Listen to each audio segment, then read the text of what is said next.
Magluluto tayo ngayon guys ng ketchup fried chicken. So ito yung mga gagamitin natin. Maglagay tayo ng sibuyas. Ako kasi mas madaming sibuyas nilalagay ko para mas masarap. Ayan. Para mas malasa siya. Ayan. Ang dami, no?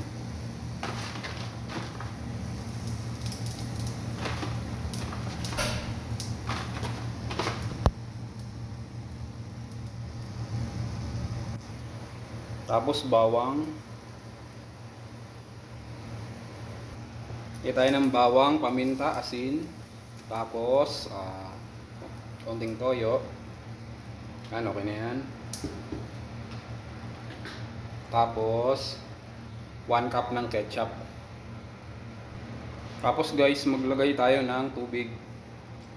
Yung tubig na lalagay nyo tamang-tama lang. Kasi papakuluan natin muna tong chicken natin.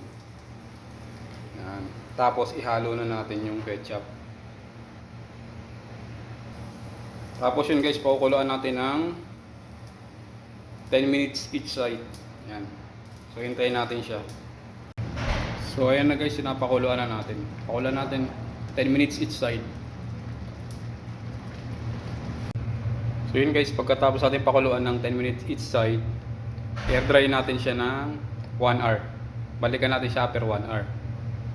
Para mas kumapit yung mga ingredients niya. So yun guys, habang ini-air dry natin yung piprituhin nating manok, yung ketchup fried chicken, maglaba muna tayo. Ayan. Kasi day off natin ngayon, maglaba tayo. Ito yung buhay namin dito sa Saudi. So yun guys, pagkatapos natin i-air dry ng 1 hour, piprituhin na natin siya ngayon. Ano kaya ang kalalabas nito?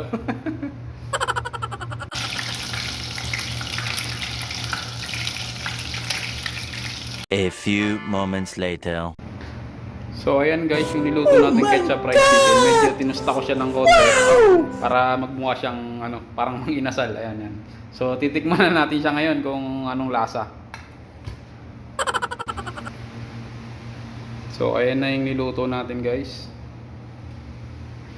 Tatry na natin siyang kainin ngayon. Ayan. Medyo tinusta natin siya para masarap.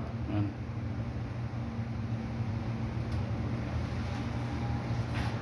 Ayan. Kakain na tayo guys.